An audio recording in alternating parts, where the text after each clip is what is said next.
Itu dia telaga minyak yang pertama di Miri, di Sarawak.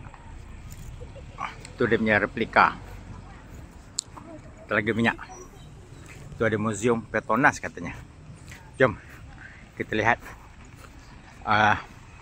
Ni waktu nak masuk maghrib. Nanti kita jamak takhir insyaAllah. Kita nak tengok sunset. Tu dia. Nampak dah sunset Kita nampak sunset dah. Tu dia telaga minyak. Okey. Dia berkaitan dengan Miri. Tu dia sunset. Wow, cantiknya. Kita tengok sunset. Nice. Kita tengok sunset. Nice.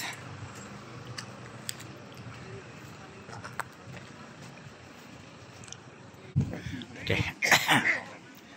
Tuh, ada orang main drone. Ada orang tengah view sunset. Ini ada jual budak-budak punya. Tuh, view bandar Miri. Ada pula pokok ni. Ini dah Miri.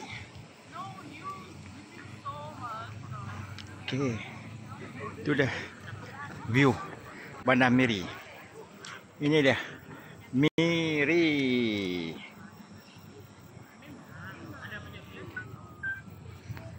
Okay. Kita tengok Miri.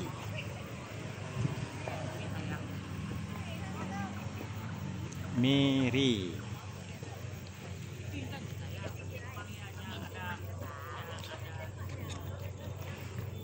Miri. Yeah. Sunset dah? That's sunset. Dah, tu lah banyak dah tu. Tu dah kita tengok sunset. Daripada mana? Daripada Miri. Okey, ini dia. Sunset sentiasa bersinar. Sunset sentiasa bersinar. Okey. Up. Up. Okey. Sunset sudah mau turun. Oh, sudah nampak. Sudah hilang. Matahari sudah hilang. Matahari sudah hilang. Matahari sudah hilang. Matahari sudah hilang. Nampak seluruh Miri. Seluruh Miri nampak.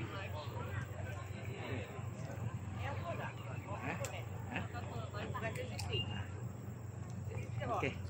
Sunset sudah mau habis. Alhamdulillah. Ada?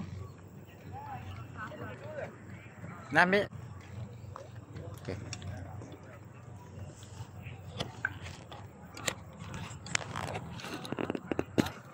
Okey dah.